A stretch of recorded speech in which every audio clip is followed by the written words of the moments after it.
Hello everyone. Class 12th Indian economic development कर रहे थे। टीआर जैन से करवाऊंगी। पहले 8 चैप्टर्स कवर हो चुके हैं। अब मैं आपको करवा रही हूँ chapter number 9, that is your infrastructure.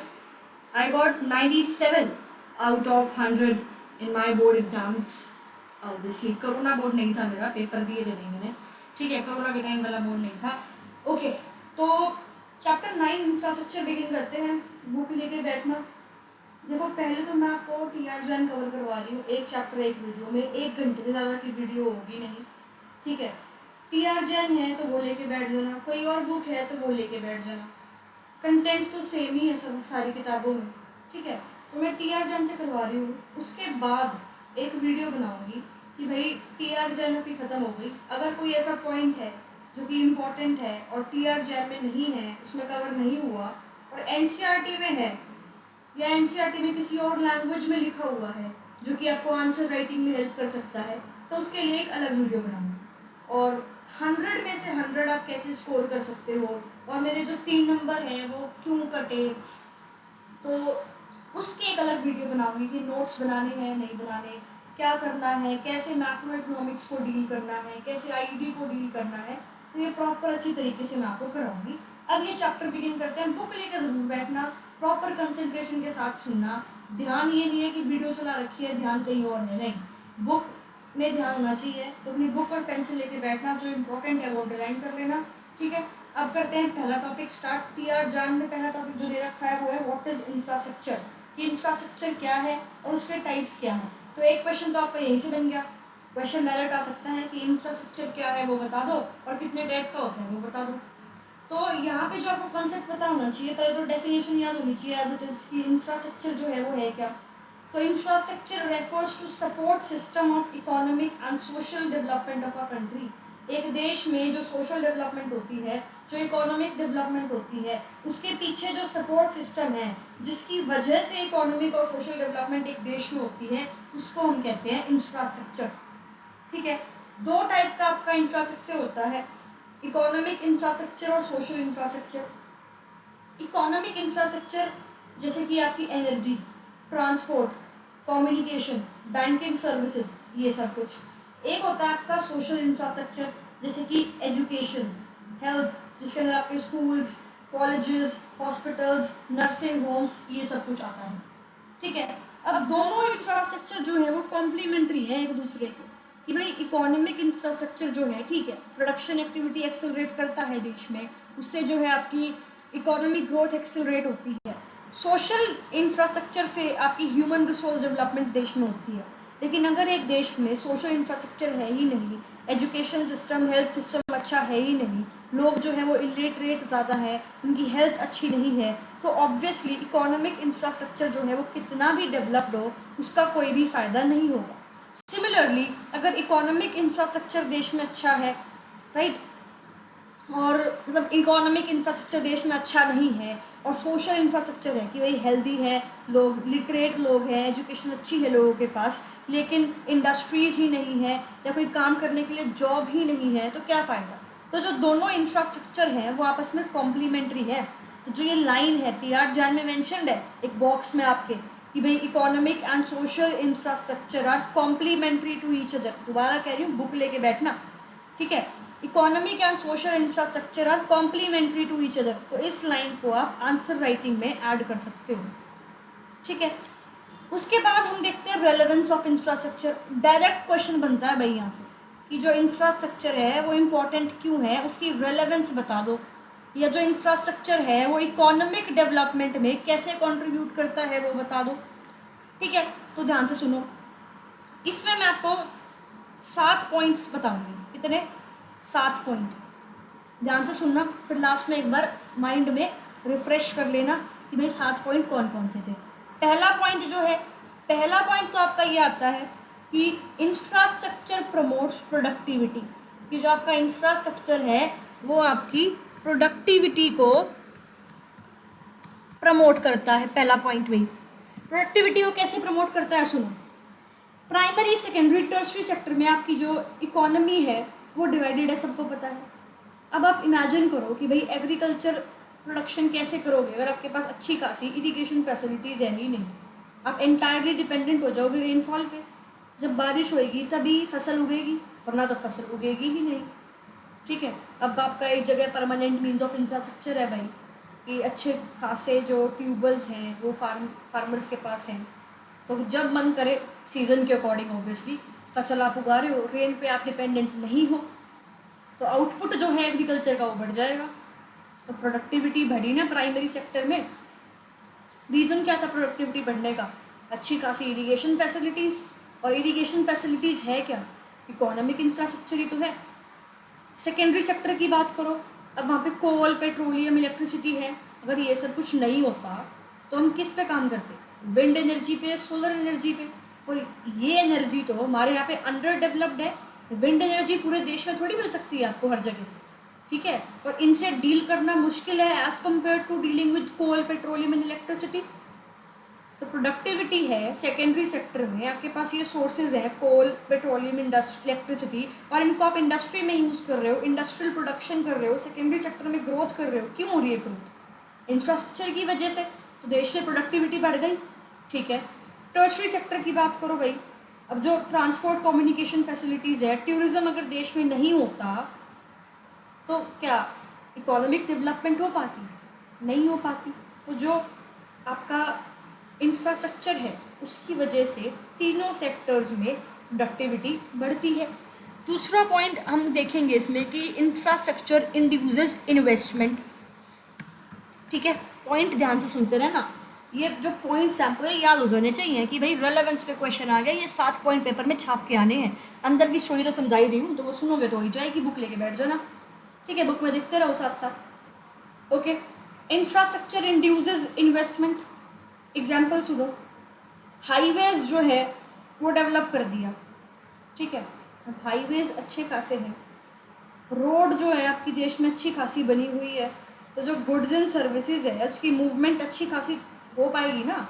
Urban area से रूरल एरिया तक जो आपकी कनेक्टिविटी है वो अच्छी है, तो इन्वेस्टमेंट इंड्यूस होगी कि भाई रूरल एरिया से लोग आ रहे हैं अर्बन एरिया में, या माइग्रेशन हो रही है।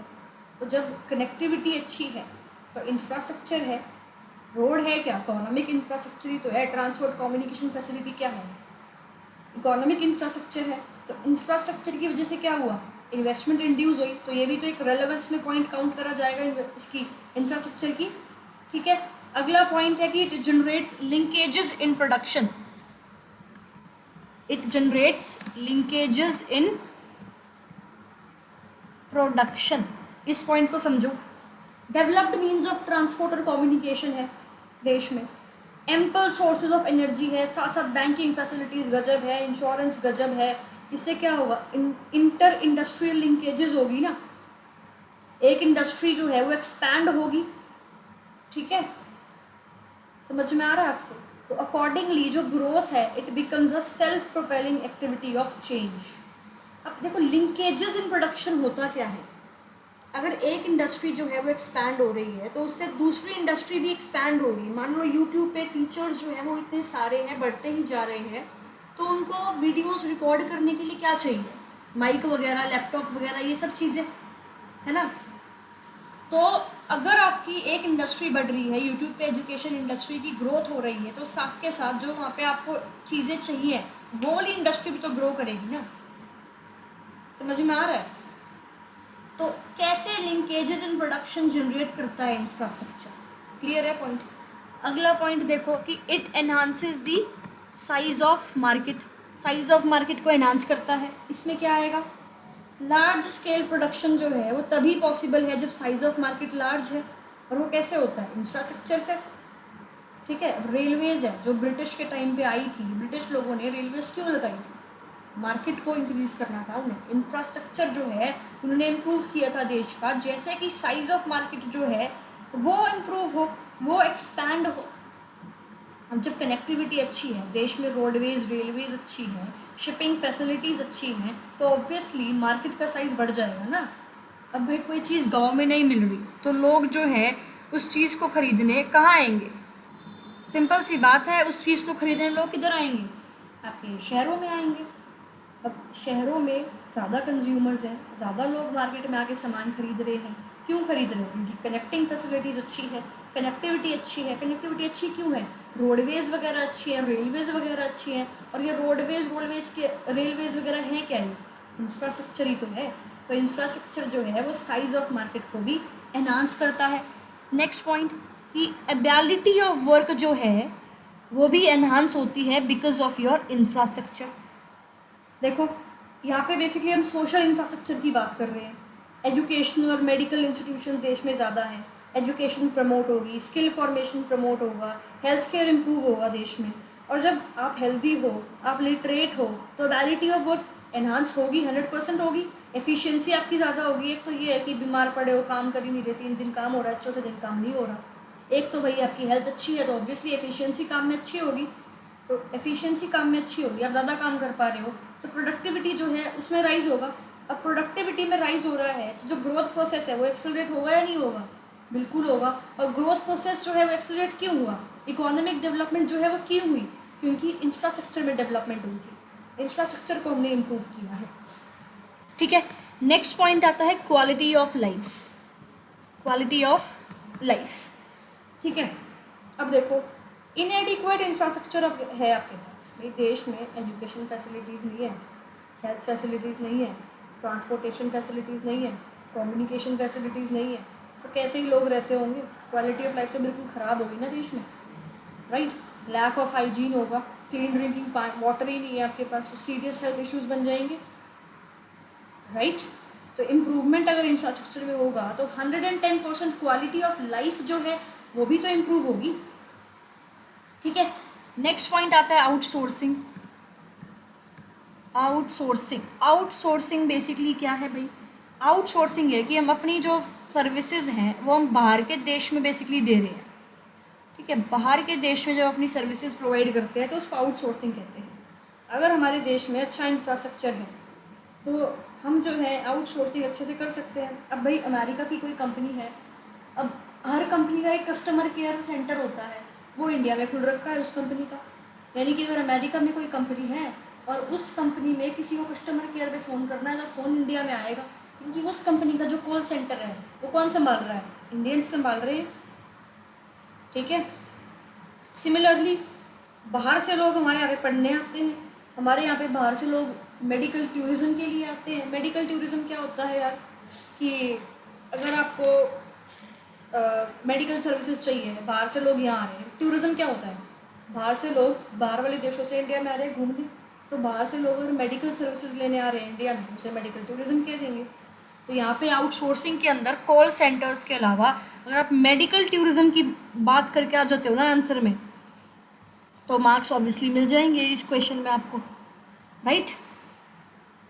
ठीक है, तो हम कह सकते हैं कि जो इंफ्रास्ट्रक्चर है वो इम्पॉर्टेंट है हमारी ग्रोथ और डेवलपमेंट के लिए। प्रोडक्टिविटी बढ़ाता है, इन्वेस्टमेंट इंड्यूस करता है, लिंकेजेस प्रोडक्शन में सेटअप करता है, साइज ऑफ मार्केट को एनहांस करता है, एबिलिटी टू वर्क को एनहांस करता है, क्वालिटी ऑफ लाइफ को एनहांस करता है और आउटसोर्सिंग को फैसिलिटेट करता है। तो ये 7 पॉइंट हैं। क्वेश्चन अगर आता है ना रेलेवेंस ऑफ इंफ्रास्ट्रक्चर, अगर क्वेश्चन आपके पास आ गया रेलेवेंस ऑफ इंफ्रास्ट्रक्चर, तो हेडिंग डालना, पहले तो इंफ्रास्ट्रक्चर ये लिख के आना, डेफिनेशन। इंफ्रास्ट्रक्चर ये होता है, 2 टाइप की होता है, इकोनॉमिक और सोशल। एग्जाम्पल लिख देना, इकोनॉमिक और सोशल की पूरी एक्सप्लेनेशन देने की जरूरत नहीं है, क्योंकि क्वेश्चन पूछा है रेलेवेंस बता दो, डेफिनेशन नहीं पूछी है। लेकिन स्टार्टिंग आप ऐसे करोगे, एक लाइन छोड़ना, फिर उसके बाद लिख के आना the relevance of infrastructure is as follows. पहला पॉइंट डाला प्रोडक्टिविटी, ठीक है, उसको एक्सप्लेन करा, एक लाइन छोड़ी। दूसरा पॉइंट इंड्यूसेस इन्वेस्टमेंट, उसको एक्सप्लेन करा, एक लाइन छोड़ी। तो ये 7 के 7 पॉइंट एक्सप्लेन कर देना, लास्ट में 2 लाइन ऐसे खींच के आ जाना। अब बोलोगे इतना टाइम तो मिलता नहीं है भाई, पेपर से पहले जो 10 बार एनसीईआरटी पढ़ रखी होगी ना जब, और इतने सारे सैम्पल पेपर्स प्रैक्टिस कर रखे होंगे, इतने सारे का मतलब है सिर्फ 5 से 6, आराम से टाइम बचेगा और आराम से लिख के आओगे, क्योंकि स्पीड बढ़ती है लिखने की प्रैक्टिस से। ठीक है, तो जो ये क्वेश्चन आपका है रेलेवेंस क्या है इंफ्रास्ट्रक्चर की, या इंफ्रास्ट्रक्चर कैसे इकोनॉमिक डेवलपमेंट में कंट्रीब्यूट करता है, उसके आपके 7 पॉइंट है। क्लियर?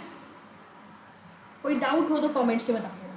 ठीक है, अब नेक्स्ट टॉपिक है वो हम देखते हैं state of infrastructure in India, कि इंडिया में इंफ्रास्ट्रक्चर की जो स्टेट है वो कैसी है।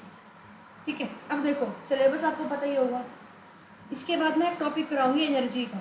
हमारे टाइम पे वो टॉपिक कटा हुआ था भाई, आपके में हो तो पढ़ लेना, नहीं हो तो स्किप कर देना। सिंपल सी बात है, ठीक है। State of infrastructure in India अगर हम देखते हैं तो देखो, ध्यान से सुनना इसको भी। देखो TR जैन की ना एक लाइन करवा रही हूँ मैं, ठीक है, ध्यान से सुनते जाओ बस। स्टेट ऑफ इंफ्रास्ट्रक्चर की बात करते हैं। 5 ईयर प्लान जब हमारे उसका ऑनसेट होता है ना, तो government took upon itself the responsibility of infrastructure development in the country। 5 year plan वाला जो चैप्टर है वो करा चुकी हूँ।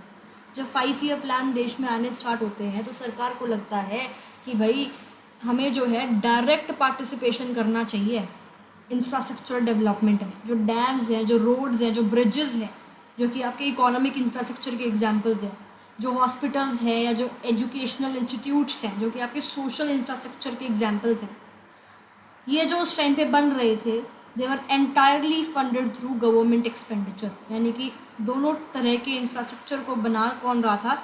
सरकार बना रही थी, सरकार जो है वो पैसे दे रही थी। However, as the government's investment proved to be inadequate, private sector slowly found its way into sharing the responsibility of development of infrastructure in the country। लेकिन धीरे धीरे जो है हमें ये चीज़ रियलाइज़ होती है बेसिकली, जो गवर्नमेंट का रोल है वो इनएडिक्वेट है। गवर्नमेंट जो है इतने अच्छे से काम नहीं कर पा रही है, तो इसीलिए जो है जॉइंट पार्टनरशिप आ गई थी। यानी कि जो प्राइवेट सेक्टर है वो साथ में मिल गया था देश में इंफ्रास्ट्रक्चर को डेवलप करने के लिए, ठीक है। प्राइवेट सेक्टर अगर हम एट प्रेजेंट की बात करें, या तो वो पार्टनरशिप में काम करता है पब्लिक सेक्टर के साथ, या अकेला ही जो है इंफ्रास्ट्रक्चर फैसिलिटीज़ देश में प्रोवाइड करवाता है एट प्रेजेंट अगर हम बात करते हैं तो, ठीक है। जो इंफ्रास्ट्रक्चर बेस है इकोनॉमी में हमारे देश में वो अभी भी इनएडिक्वेट है कई सेक्टर्स में। इसलिए जो हमारा ग्रोथ प्रोसेस है it is like a broken pyramid. जो हमारा ग्रोथ प्रोसेस आज भी है it is like broken pyramid. अब जो ये वर्ड है ये ऑब्वियसली आपका आंसर राइटिंग में आ सकता है भाई काम। क्वेश्चन अगर आ गया कि स्टेट बता दो कि इंफ्रास्ट्रक्चर की स्टेट क्या है आजकल इंडिया में, तो लिख सकते हो भाई 5 ईयर प्लान के टाइम पे गवर्नमेंट इंटरवेंशन था, गवर्नमेंट खर्चा कर रही थी पूरा, उसके बाद गवर्नमेंट का जो इन्वेस्टमेंट है वो इनएडिक्वेट प्रूव हुआ तो प्राइवेट सेक्टर भी मिल गया। और आज एट प्रेजेंट की अगर हम बात करते हैं तो हमारा जो ग्रोथ प्रोसेस है इंफ्रास्ट्रक्चर में वो एक ब्रोकन पैरामिड जैसा है, ठीक है।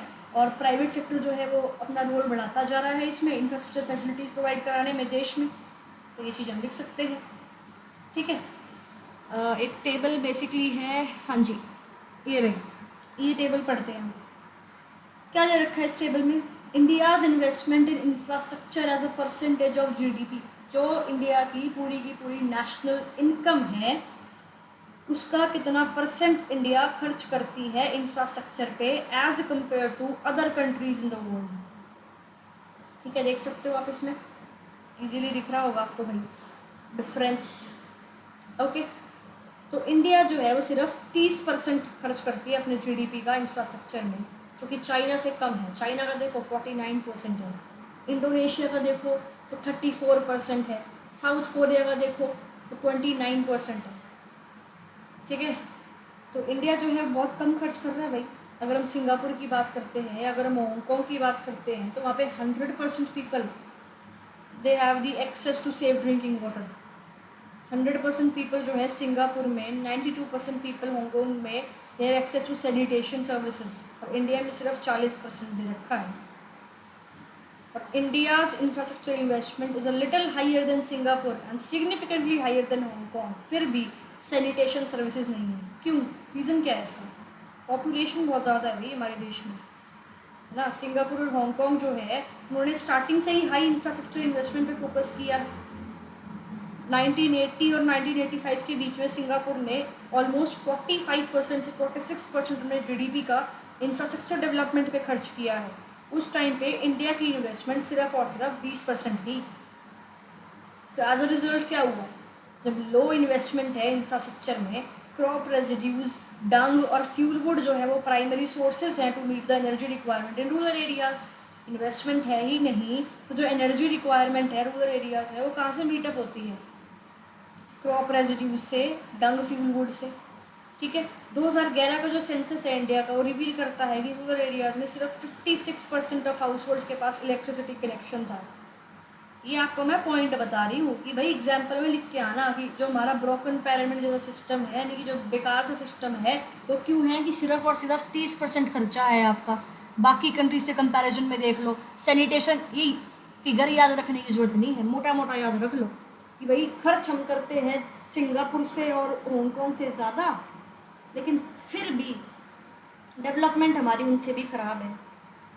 ठीक है, फिर एग्जाम्पल लिख सकते हो कि इंफ्रास्ट्रक्चर में लो इन्वेस्टमेंट की वजह से जो प्राइमरी सोर्सेज हैं to meet energy requirement in rural areas, वो अभी भी क्रॉप रेजिड्यूज और डंग और फ्यूल वुड ही है। ठीक है, 56% हाउस होल्ड जो है वो इलेक्ट्रिसिटी कनेक्शन नहीं है रूरल एरियाज में। 56 अगर याद नहीं भी रहता है तो लिख के आओ भाई, 2011 के सेंसस के अकॉर्डिंग 50% से ज़्यादा जो है रूरल हाउस होल्ड, उनके पास इलेक्ट्रिसिटी कनेक्शन नहीं है। 43% ऑफ हाउस होल्ड जो है वो केरोसिन यूज़ करते हैं। 85% ऑफ रूरल हाउस होल्ड जो है वो बायोफ्यूल यूज़ करते हैं कुकिंग के लिए। और 69% ऑफ रूरल हाउस होल्ड जो है आपके वो बेसिकली उनके पास ड्रिंकिंग वाटर जो है वो ओपन सोर्सेज से लेते हैं, क्लीन ड्रिंकिंग वाटर नहीं है। सिर्फ और सिर्फ 31% रूरल हाउस होल्ड है जिनके पास टैप वाटर का एक्सेस है, और सिर्फ 30% रूरल हाउस होल्ड ऐसे हैं that have access to improved sanitation in rural areas. ठीक है, तो जो ये पॉइंट है या मैं आपको कहाँ से करा रही हूँ, TR जैन से करा रही हूँ। ठीक है, तो बुक अगर पे लेके बैठे होगे तो समझ में आ रहा होगा कहाँ पर क्या लिखा हुआ है, वरना ऊपर से जा रहा होगा, इसलिए बुक लेके बैठना। ठीक है, तो state of infrastructure in India पे क्वेश्चन आ गया तो कितना हम खर्च करते हैं, ये ब्रोकन पिरामिड का वर्ड यूज़ कर लेना, जॉइंट पार्टनरशिप एक कीवर्ड है, इसको यूज़ कर लेना, और थोड़ी बहुत फिगर्स जो हैं वो याद रख लेना। ठीक है, ये गो थ्रू कर लो, एक बार इसको रीड कर लो, क्या मेंशन है क्या नहीं है। इंफ्रास्ट्रक्चर, ट्रांसपोर्ट, पावर जो है उसके बारे में चीज़ लिखी हुई है, जस्ट रीड इट डाउन एक बार। ठीक है, एक बॉक्स दे रखा है आपकी TR जैन में, हेडिंग है composition of requirement of infrastructure changes with the level of development. ठीक है, क्या मेंशन किया हुआ है उसमें कि with the rising level of development, simple सी बात है, डेवलपमेंट देश की बढ़ती जा रही है तो इंफ्रास्ट्रक्चर जो है उसका कॉम्पोजिशन जो चेंज होता है। जब हमारी डेवलपमेंट कम है या अगर कोई लो इनकम कंट्री है तो उनका बेसिक इंफ्रास्ट्रक्चर क्या है, इरिगेशन, ट्रांसपोर्ट और पावर, यही तो लिखा हुआ है इस पॉइंट में। NCERT में यहाँ लिख रखा है, TR जैन में बॉक्स में दे रखा है भी। ठीक है, और अगर एक हायर लेवल ऑफ डेवलपमेंट पे, यानी कि हाई इनकम कंट्रीज़ की जो रिक्वायरमेंट है इंफ्रास्ट्रक्चर डेवलपमेंट की, वो क्या है, टेलीकम्युनिकेशन, और उनका जो पावर सिस्टम है वो इम्पोर्टेंट कंपोनेंट्स हैं इंफ्रास्ट्रक्चर के उनके लिए, राइट। जस्ट रीड इट एक बार। तो जो डेवलपमेंट है इंफ्रास्ट्रक्चर का और जो इकोनॉमिक डेवलपमेंट है, this go hand in hand. ये लाइन अच्छी है, इस लाइन को अगर आप मेंशन करते हो आंसर में तो आपको अच्छा पॉइंटर मिल जाता है यहाँ पे। ठीक है, इरिगेशन फैसिलिटीज़ का पॉइंट करवा चुकी हूँ, ये मैं आपको बताया तो था अभी, फिर मैंने आपको एक क्वेश्चन कराया था रेलेवेंस ऑफ इंफ्रास्ट्रक्चर का, या how infrastructure contributes to economic development, तो उसमें एक करवा चुकी हूँ। ठीक है, एनर्जी, नेक्स्ट पे आते हैं एनर्जी पे। तो in this chapter the focus will be only on 2 kinds of infrastructure, energy and health.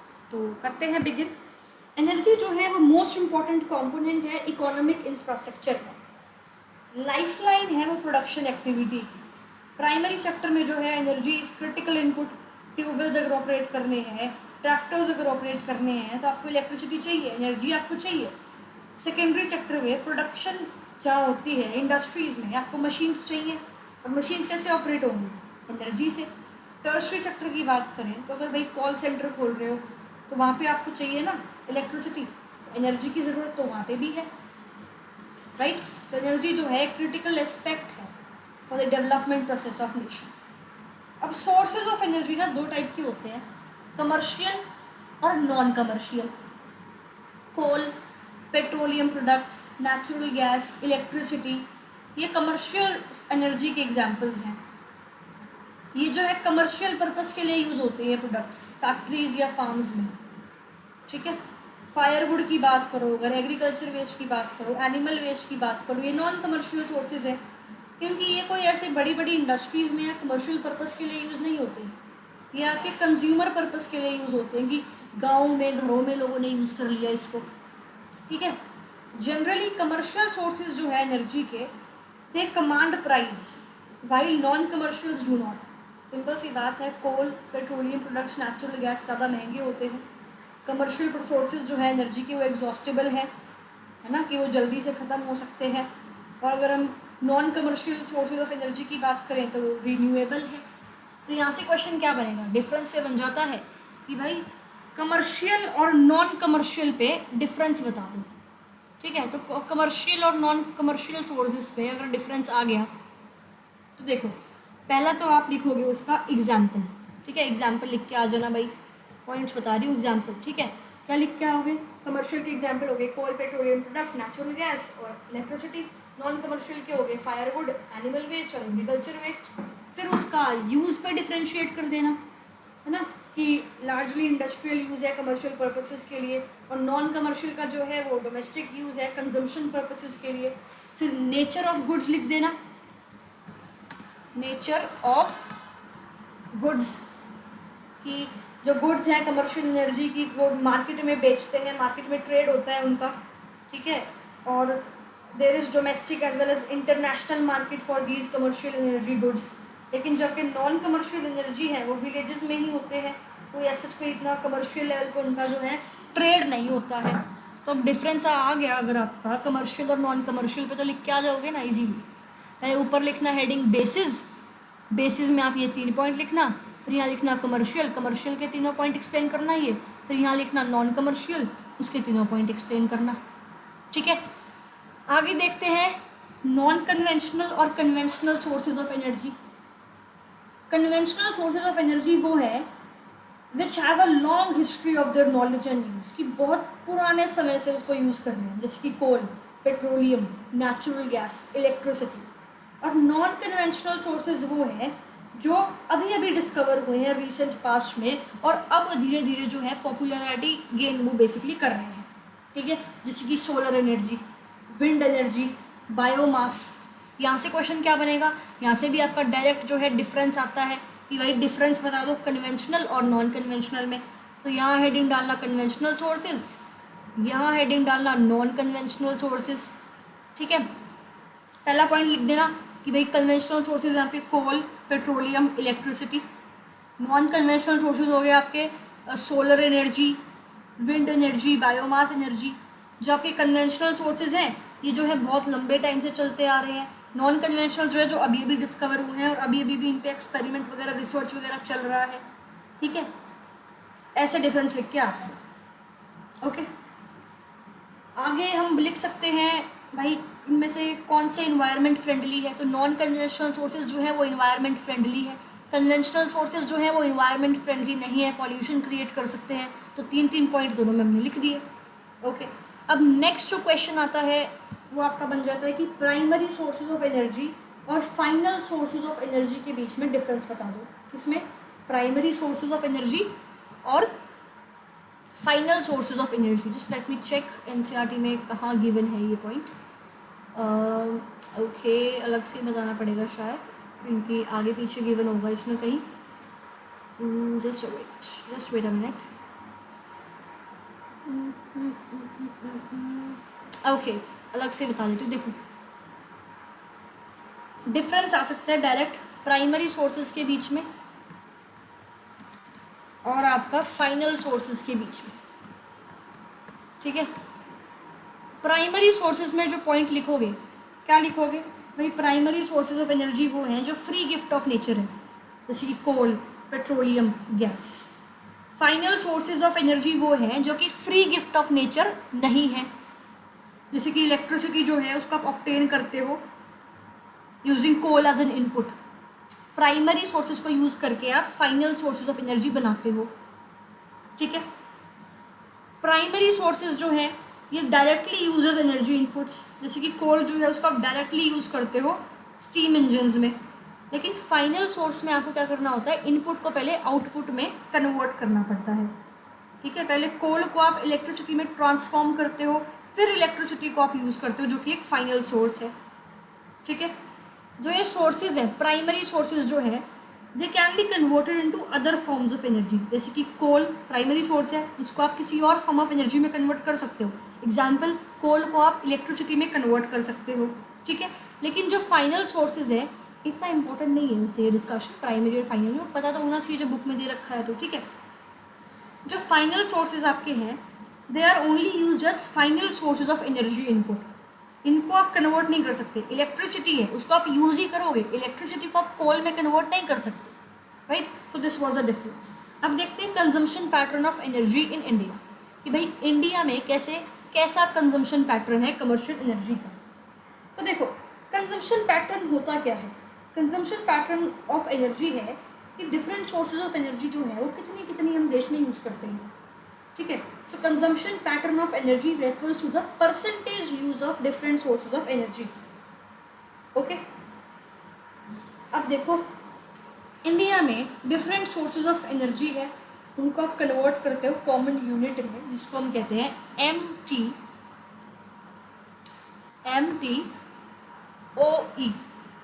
ये है million tonne of oil equivalent, ठीक है। मतलब डिफरेंट सोर्सेज ऑफ एनर्जी को आप इसी यूनिट में पहले कन्वर्ट करते हो, ओके, ठीक है। कमर्शियल एनर्जी कंजम्पशन जो है वो 74% है टोटल एनर्जी का। कमर्शियल एनर्जी क्या थी बताया है, कमेंट्स में मेरे को बताना। तो 74% जो है देश में वो कमर्शियल एनर्जी का कंजम्पशन है, ठीक है। कोल और लिग्नाइट जो है वो प्रिंसिपल सोर्सेज है कमर्शियल एनर्जी के, तो वो 74% जो है पूरा बनाते हैं आपका इसका। कोल 54% यूज़ होता है, ऑयल 32% यूज़ होता है, नेचुरल गैस 10% यूज़ होती है, हाइड्रो इलेक्ट्रिसिटी 2% यूज़ होती है। नॉन कमर्शियल पे आओ तो जैसे कि फायरवुड हो गया, काउ डंग हो गया, एग्रीकल्चर वेस्ट हो गया, 76% इनका कंजम्पशन है। जब 74 इसका है तो सिंपल सी बात है 26% इसका होगा, ठीक है। इंडियन इकोनॉमी जो है मेनली डिपेंडेंट है on the import of crude and petroleum products, आपको पता होनी चाहिए, okay.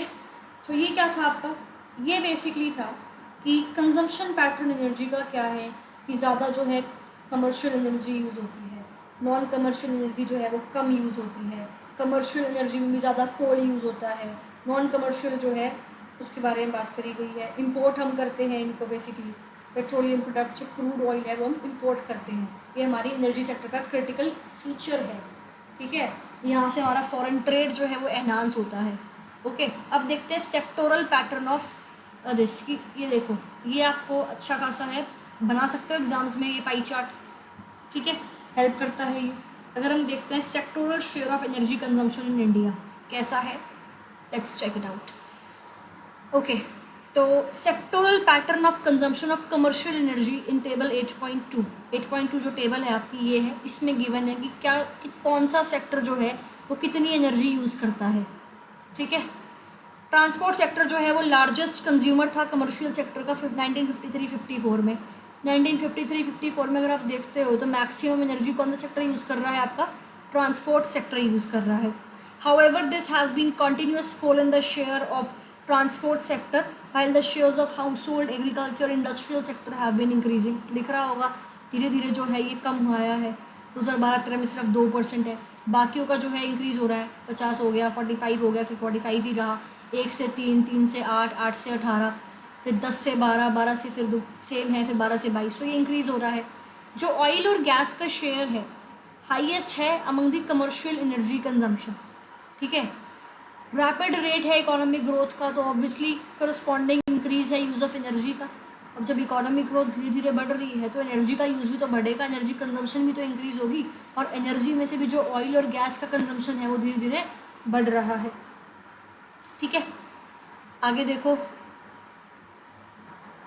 Power and electricity, most visible form of energy which is often identified with process in modern civilisation is electricity. सबको पता है क्रिटिकल कंपोनेंट है ये इंफ्रास्ट्रक्चर का, जो डिटरमाइन करता है कि भाई हमारी इकोनॉमिक डेवलपमेंट जो है वो कैसी होगी।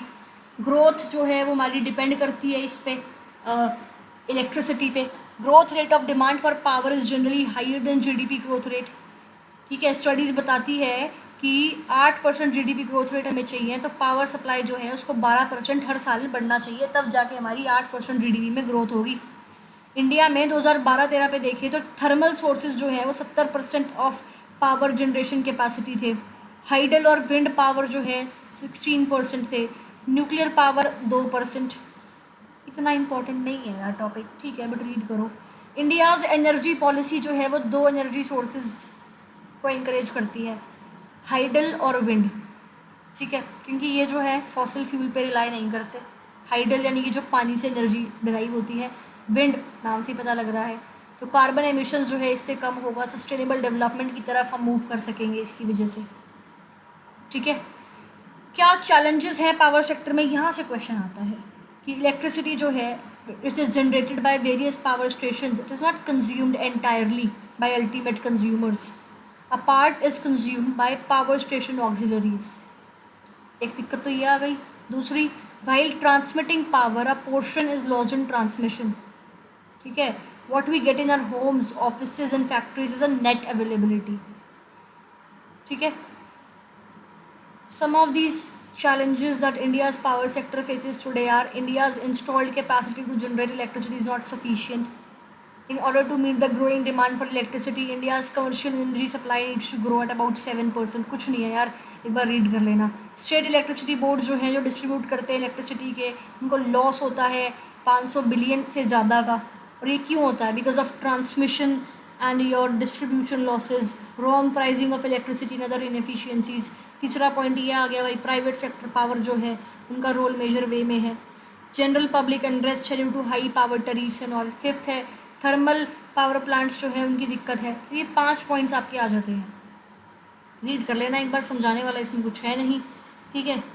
थोड़ा सा पॉइंट यहाँ पे दे रखा है, atomic energy important source of electric power है, इकोनॉमिक एडवांटेजेस उसकी हैं, सिर्फ 2% टोटल एनर्जी कंजम्पशन का एट प्रेजेंट वो करता है, और ग्लोबली जो है 13% की एवरेज है न्यूक्लियर एनर्जी से इलेक्ट्रिसिटी जनरेट करने की, और ज़्यादा कुछ है नहीं।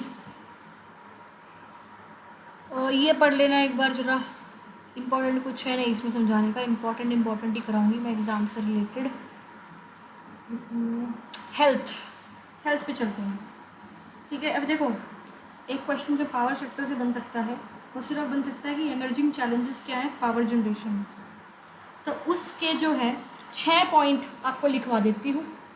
वो 6 पॉइंट समझा चुकी हूँ, थोड़ा बहुत ऊपर ऊपर से रीड कर लेना यार, समझाने वाला कुछ इसमें है नहीं। तो पहला पॉइंट आएगा इनएडिक्वेट generation of electricity, first point. दूसरा पॉइंट आएगा लेस कैपेसिटी यूटिलाइजेशन। ज़्यादा क्वेश्चन ना वैसे जो डिफरेंसेस मैंने कराए हैं वो आते हैं, या एक क्वेश्चन ये आ जाता है कि भाई क्या चैलेंजेस हैं हमारे इसमें, तो उसके लिए मैं आपको पॉइंट्स लिखवा रही हूँ। ट्रांसमिशन एंड डिस्ट्रीब्यूशन लॉसेस, एक बार बस उसको रीड कर लेना थोड़ा बहुत, और बाकी इस चैप्टर से क्वेश्चन स्टार्टिंग से आते हैं, और हेल्थ पे कुछ क्वेश्चंस आ जाते हैं तो वो करवाऊंगी। लॉसेस ऑफ इलेक्ट्रिसिटी बोर्ड्स, ठीक है। फिर है limited role of private sector, copy कर लो इसको, limited role of private sector, और शॉर्टेज ऑफ रॉ मटेरियल, और शॉर्टेज ऑफ रॉ मटेरियल, ठीक है। लिखाओगे इसमें, इजीली लिख देना, ठीक है। बाकी एक बार रीड कर लेना, ये वाले जो बॉक्सेस दे रखे हैं, एक ये आ गया, एक ये आ गया, अगर कुछ लगे आपको इम्पोर्टेंट सा तो यूज़ कर लेना आपको एग्जाम्पल्स में इस क्वेश्चन में, ठीक है। हेल्थ बिगिन करते हैं बेसिकली। अच्छा, मान लो क्वेश्चन आ गया कि कैसे आप चैलेंजेस को कोप अप करोगे, जो ये चैलेंजेस हैं इनको आप कोप अप कैसे करोगे, बताओ ज़रा, how will you cope up. आप मेरे को बताना है इसको कमेंट सेक्शन में, ठीक है। लास्ट में बता दूंगी 5 पॉइंट्स हेल्थ करने के बाद, ओके, कोप अप करने के पॉइंट्स कि how will you cope up with the challenges of power generation. अब फ़िलहाल ज़रा हेल्थ जो है उसको हम लोग बिगिन करते हैं। यस, हेल्थ का मतलब है साउंड फिजिकल और मेंटल स्टेट एक इंडिविजुअल की। सिंपली हेल्थ का मतलब ये नहीं है कि आप बीमारी नहीं है आपको कोई, ये हेल्थ का मतलब ये है कि फिजिकल और मेंटल हेल्थ जो है वो आपकी अच्छी है, ठीक है। गुड हेल्थ का मतलब है कि आपकी एफिशिएंसी अच्छी है, कोई अगर डिफ़िकल्ट टास्क है तो उसको आप इजीली मैनेज कर पा रहे हो, आपकी जो प्रोडक्टिविटी है काम करने की वो ज़्यादा है, और जो आपकी मेंटल एबिलिटीज़ हैं वो अच्छी खासी हैं। Basically emotional intelligent human being आप एक हो, ठीक है। तो एसेंशियल इंडिकेटर्स क्या हैं गुड हेल्थ के? अगर मैं बोलूँ कि एक देश में हेल्थ केयर सिस्टम जो है वो काफ़ी अच्छी तरह से सेटअप है, उसके इंडिकेटर्स क्या हैं कि वहाँ पे डेथ रेट कम है, इन्फेंट मोर्टालिटी रेट कम है, हाई लाइफ एक्सपेक्टेंसी है, हाई न्यूट्रिशन लेवल्स हैं वहाँ पे, और लो इंसिडेंस ऑफ डेडली डिजीज़ हैं। ये सब चीज़ें क्यों होंगी, कैसे होंगी? जब हमारा हेल्थ केयर जो सेक्टर है वो अच्छी तरह से डेवलप्ड है, तभी तो ये चीज़ें हो पाएगी। अब इंडिपेंडेंस से लेके आज तक जो डेवलपमेंट है हेल्थ सर्विसेज की वो हमारी कैसी हुई है? देखो डेथ रेट हमारा कम है, जो मैंने अभी तुम्हें 5 पॉइंट्स बताए कि यार अगर एक जगह पे एक इकोनॉमी में अच्छा हेल्थ केयर सेक्टर है, जो एसेंशियल इंडिकेटर्स हैं गुड हेल्थ के, जो अभी 5 पॉइंट बोले हैं, अगर वो पॉइंट पे डेवलपमेंट हुई है तो देश का हेल्थ केयर अच्छा है। और इंडिपेंडेंस से हमने उन्हीं 5 पॉइंट पे फोकस किया है डेवलपमेंट के लिए, ठीक है। क्या क्या? कि जो हमारा डेथ रेट है वो कम हुआ है। अगर हम बात करें 1951 के टाइम पे, तो 1951 के टाइम पे जो हमारा डेथ रेट था वो था 27 पर 1000, और अब जो है 2018 के टाइम पे देखें तो वो 7.2 हो चुका है। डेथ रेट क्या होता है कि 1000 में से एक साल में कितने लोगों की डेथ होती है, ठीक है।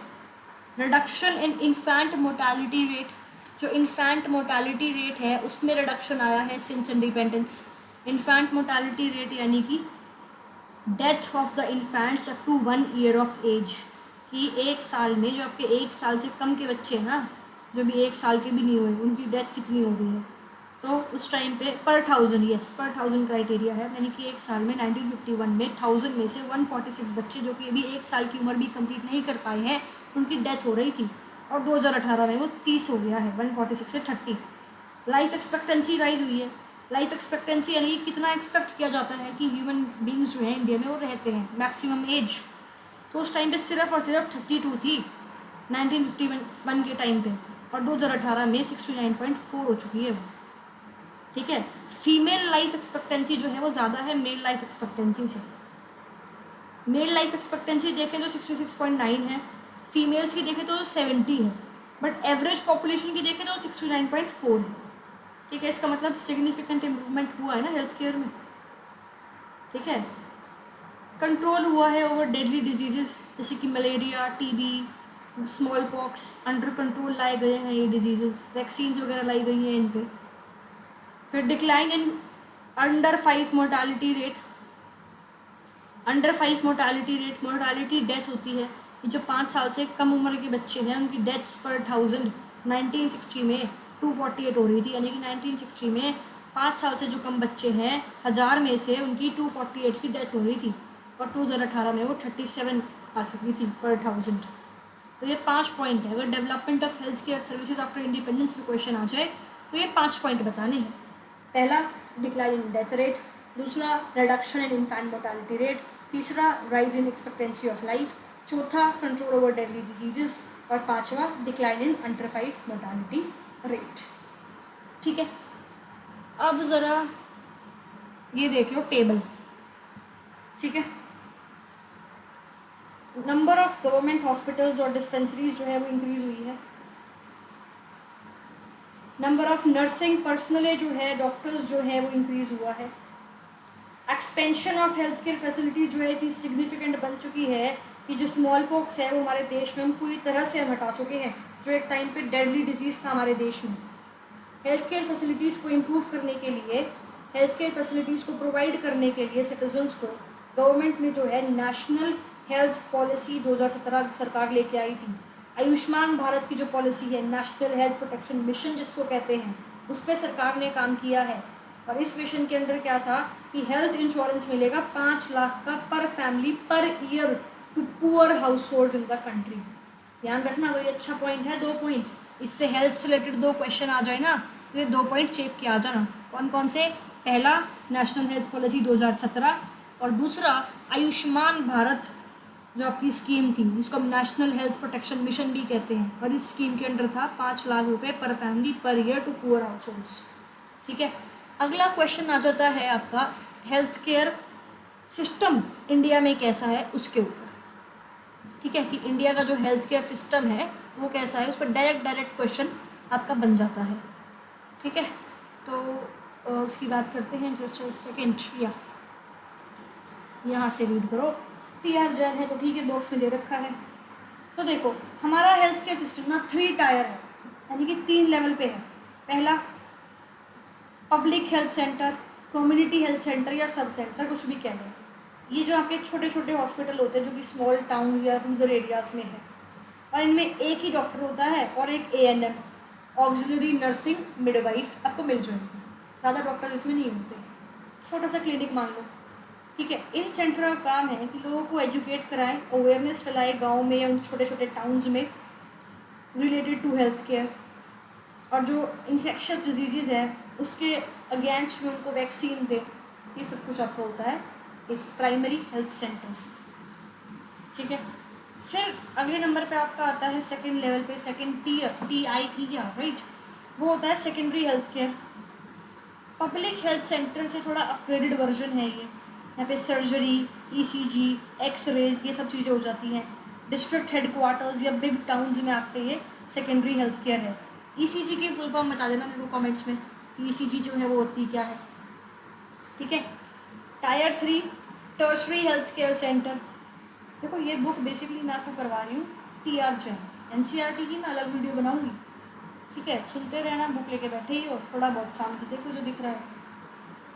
ओके, बुक लेके बैठे हुए तभी फ़ायदा होगा, मूवी थोड़ी चल रही है ये सामने देख लिया, नंबर ऐसे ही आते हैं हाईएस्ट, वरना 5 तो कोई भी हो जाए।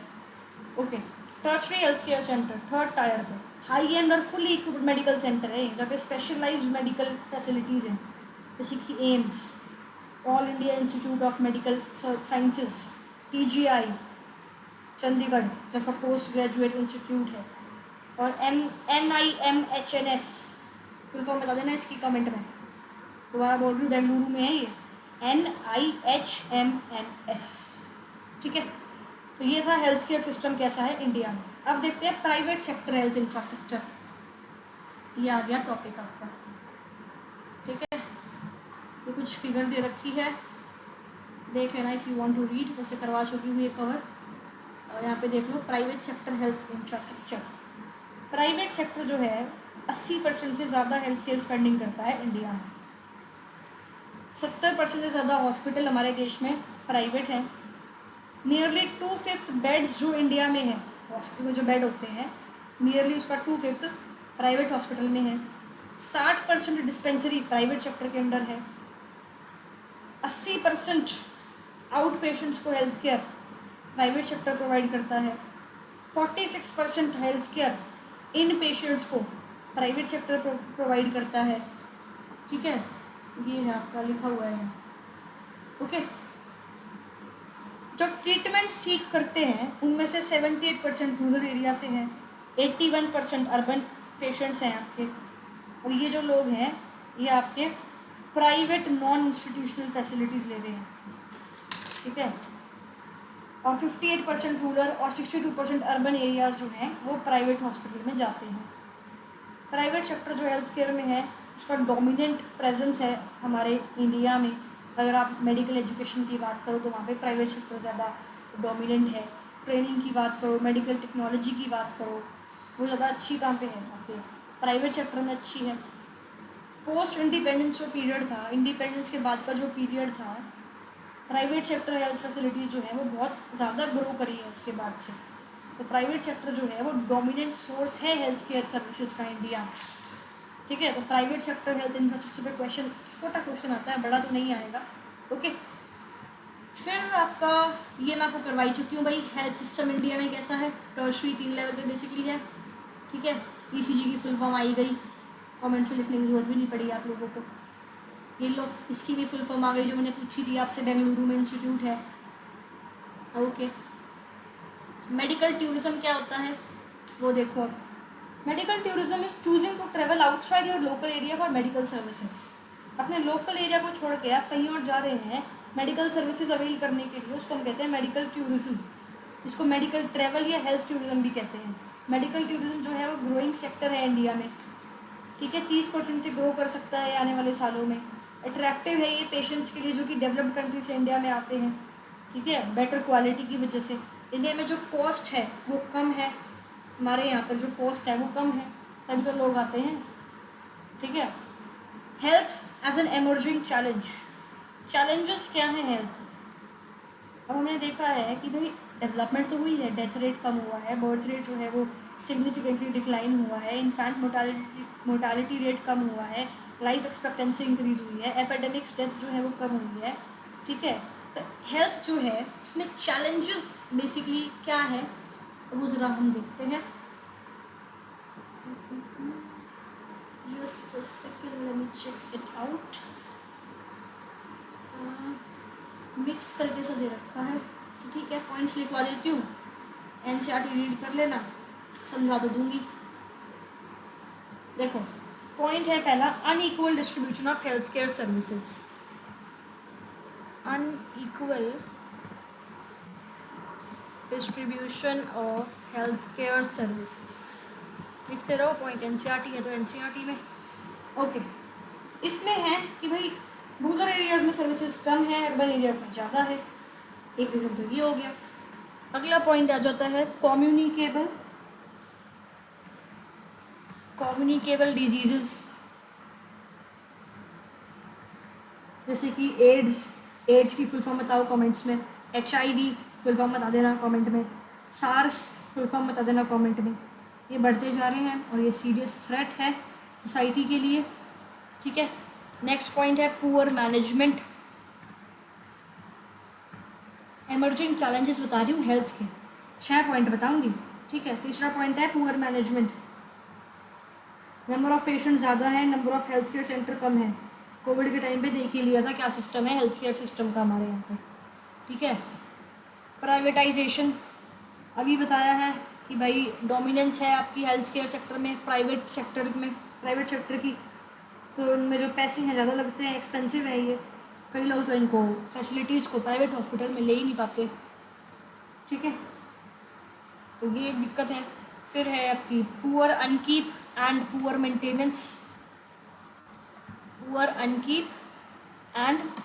मेंटेनेंस, अच्छा खासा साफ़ नहीं करा गया है, क्वालिटी डिफरेंस आपको साफ दिख जाएगा प्राइवेट और पब्लिक हॉस्पिटल्स में, तो इसलिए लोग जो हैं वो फोर्सफुली प्राइवेट ट्रीटमेंट ही उन्हें करवाना पड़ता है, इवन जब वो अफोर्डेबल नहीं है, उनके लिए पैसे नहीं है, बट फिर भी ट्रीटमेंट करवाना पड़ेगा वहाँ पे। फिर है पुअर सैनिटेशन लेवल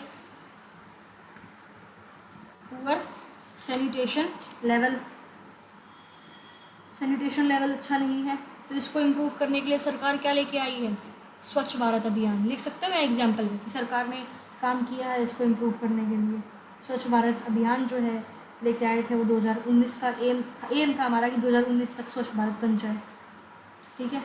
तो ये चीज़ हम देख सकते हैं, क्वेश्चन आ जाए अगर कि हेल्थ जो है कैसे एक इमर्जिंग चैलेंज है, ये 5 पॉइंट लिख देना, ठीक है। नेक्स्ट एक टर्म आता है आपका GBD, that is your global burden of disease. I hope they रखा होगा कहीं ना कहीं, तो जस्ट सेकेंड, एनसीईआरटी में ना सिस्टमैटिक काम नहीं कर रखा है। चलो ठीक है, समझ लो, आप सुन लो बस GBD होता क्या है। GBD जो है basically global burden of disease, उसको हम कहते हैं, फुल फॉर्म क्या है समझ में आ गई, ग्लोबल बर्डन ऑफ डिजीज़, ठीक है। एक इंडिकेटर है जिससे हम ये असेस करते हैं कि number of premature deaths due to a particular disease, कि एक डिजीज़ की वजह से कितनी प्रीमेच्योर डेथ हुई है, और दूसरा कि duration of disability of the person suffering from that disease. ये 2 चीज़ों को एसेस करने के लिए हम GBD कैलकुलेट करते हैं। पहला कि भाई एक डिजीज़ के कारण कितनी प्रीमेच्योर डेथ हुई है, और दूसरा पॉइंट कि एक डिजीज़ एक इंसान को था कि कितने टाइम तक उसका ट्रीटमेंट चला है, कितने टाइम तक he was suffering from that disease, ठीक है। 1/7 ऑफ द वर्ल्ड पॉपुलेशन जो है हमारे देश में रहती है, जो कि ग्लोबल बर्डन ऑफ डिजीज़ के अंडर आती है। 1/7 of the world population India में रहती है, but we also have the dubious distinction of carrying 20% of GDP। ठीक है, दोबारा सुनो ध्यान से, शायद मैंने कुछ छोटा सा बना दिया। 1/7 पॉपुलेशन है इंडिया की, वर्ल्ड की टोटल पॉपुलेशन में से 1/7 इंडिया में रहती है, उसमें से 20% लोग जो है वो GDP के अंडर आते हैं, GBD के अंदर। ठीक है, out of 4.1 million early deaths occurring globally due to air pollution, 4.1 million में से जो डेथ होती है पूरे वर्ल्ड में एयर पोल्यूशन की वजह से 1.1 मिलियन तो इंडिया में ही होती है। बहुत, तो ये 2 पॉइंट्स जो बताए हैं लिख सकते हो भाई चैलेंजेस में एग्जाम्पल की फॉर्म में डाल के। ठीक है, हेल्थ जो है एक ह्यूमन बेसिक राइट है, सबको पता है। ठीक है, फिर Indian system of medicine ISM, अगर उसको हम देखते हैं तो लेट अस सी। था तो यार भाई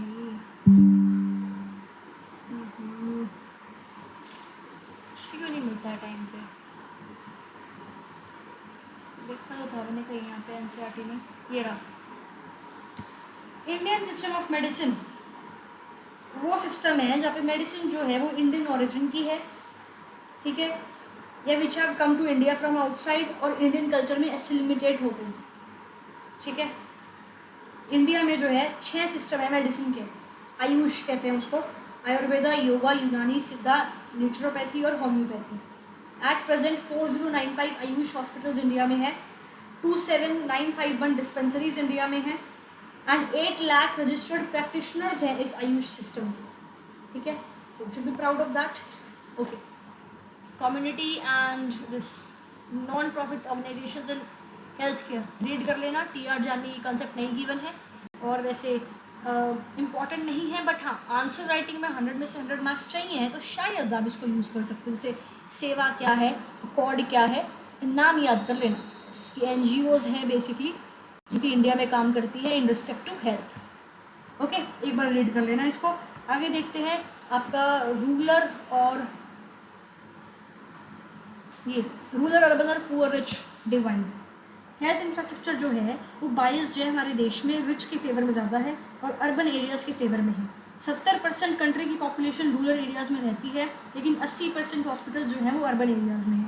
0.36 हॉस्पिटल्स हैं for every 1 lakh people in rural areas, सोच सकते हो, और हर 1 लाख पे 3.6 हॉस्पिटल्स हैं अर्बन एरियाज़ में। तो ये डिवाइड दिख रहा है रूरल अर्बन रिच पुअर के बीच में। Percentage of population having access to proper medical care जो है सिर्फ 25% से ज़्यादा है, and access to specialised medical care is insignificant. Primary health centre जो है रूरल एरियाज़ में जो है वहाँ पे बेसिक फैसिलिटीज़ एक्सरे या ब्लड टेस्ट की भी नहीं है, तो लोगों को जो है शहरों में आना ही पड़ता है खर्चा करके। रूरल एरियाज़ के पास जो है स्पेशलाइज्ड केयर, गाइनोकोलॉजिस्ट जो होते हैं वो भी नहीं है वहाँ पे, उसके लिए भी उनको कहाँ आना पड़ता है शहरों में। Out of 50,000 medical graduates every year 1/5 leave the country for better opportunities abroad and many others opt for private hospitals located in urban areas. तो रूरल एरियाज़ में जो है वो जो है सफ़र करते हैं this immense shortage of medical facilities. और जो रिच लोग हैं वो सिर्फ 2% खर्च करते हैं अपनी इनकम का हेल्थ केयर पे, क्योंकि रिच हैं तो पैसे ज़्यादा हैं। ठीक है, तो कम बेसिकली इनकम ज़्यादा है तो सिर्फ 2% खर्च हो रहा है उनका हेल्थ केयर पे, लेकिन इन कंपैरिजन टू पुअर देखें तो अपने इनकम का 12% खर्च करते हैं। डेप्ट ट्रैक की सिचुएशन बन जाती है क्योंकि एक्सपेंडिचर जो हेल्थ केयर पे है वो उनको फोर्सफुली करना ही पड़ता है इतनी कम इनकम होने के बाद भी। ठीक है, एक बार ये रीड कर लेना, इतना इंपॉर्टेंट है नहीं। फिर आ जाता है वुमेन हेल्थ केयर। अच्छा, इन दोनों पॉइंट्स को आप यहाँ चैलेंजेस में भी ऐड कर सकते हो हेल्थ केयर पे। जो मैंने आपको पॉइंट्स बताए थे चैलेंजेस के, जो लिखवाए थे 6 point, poor sanitation level, poor upkeep maintenance, unequal distribution, communicable diseases, poor management, privatisation, वहाँ पे आप ये 2 पॉइंट्स भी ऐड कर सकते हो, rural urban rich poor divide और वुमेन हेल्थ। और लास्ट में लिख सकते हो कि वो क्वेश्चन स्टार्ट करोगे कि भाई हेल्थ केयर सिस्टम बहुत इंप्रूव हुआ है इंडिया में, लेकिन आज भी जो है कुछ बची हुई दिक्कतें हैं, कुछ चैलेंजेस हैं। फिर ये 6-7 पॉइंट लिख देना, 5-6 पॉइंट जो पहले बताए थे और 2 पॉइंट ये rich rural urban divide, poor rich divide का और एक वुमेन हेल्थ का। और फिर लास्ट में जब कंक्लूजन लिखते हैं ना आंसर में तो थोड़ा सा पॉजिटिव लिखते हैं। तो कंक्लूजन आप इसमें लिख देना कि भाई हेल्थ जो है एक ह्यूमन राइट है, गवर्नमेंट काम कर रही है, आयुष पे लिख देना कि मैं प्राउड होना चाहिए, ये सब कुछ। एग्जाम्पल या जो डालोगे बॉडी में चैलेंजेस में जीबीडी का एग्जाम्पल डाल सकते हो। कंक्लूजन में पॉजिटिव तरीके से आप मेडिकल टूरिज्म का जो है एग्जाम्पल वो डाल सकते हो। अब वुमेन हेल्थ जो है उसमें क्या लिखोगे आप, just see era women health. तो वुमेन इंडिया में जो है this suffer from a serious neglect not in the area of education but also in the area of health care. More than 50% of women in India in the age group of 15 to 49 years suffer from nutritional deficiency and female foeticide जो है वो एक common practice है जिसकी वजह से decline in child sex ratio and it suggests a social bias of healthcare against women in the country। ठीक है, so this was all। You can just read down the NCERT एक बार, TR जान भी एक बार रीड कर लेना। कुछ भी डाउट हो एक बार बता देना मेरे को। कुछ पॉइंट्स ऐसे हैं जो कि NCERT में डिटेल में गिवन है बट TR जान में नहीं। देखो TR जान तो कवर हो गई, NCERT में जो कुछ पॉइंट्स ऐसे हैं जो रह गए, ठीक है, जहाँ थोड़ा डिटेल में गिवन है तो वो मैं आपको अलग से डिस्कस कर लूँगी। ठीक है, बस एक बार इसको आप रीड कर लेना। अच्छा, अब उज्ज्वला योजना क्या है उसके बारे में ज़रूर स्टडी कर लेना और आंसर राइटिंग में उसको आप यूज़ कर सकते हो यहाँ पे उज्ज्वला योजना को।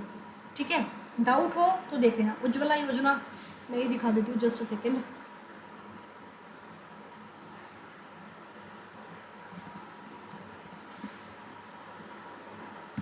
So basically, this was launched in 2016 by the Ministry of Petroleum and Natural Gas for providing LPG connections to the BPL women in India. It focuses on discarding the use of fossil fuels and firewood in the Indian kitchens, which led to the serious health hazards, including heart diseases and lung cancer. It is estimated that use of firewood and fossil fuels in the kitchen is like burning for 400 cigarettes an hour. ठीक है, जो ये उज्ज्वला योजना है आप लिख सकते हो। एम्पावरमेंट ऑफ वुमेन में ये हेल्प करेगा, protection of their health, generation of employment opportunities, environment friendly है ये। तो इसका एग्जाम्पल कहीं ना कहीं हेल्थ में आप यूज़ कर सकते हो कि गवर्नमेंट काम करती है, स्वच्छ भारत अभियान के बारे में, इसके बारे में आप मेंशन कर सकते हो। This was the chapter and thank you so much.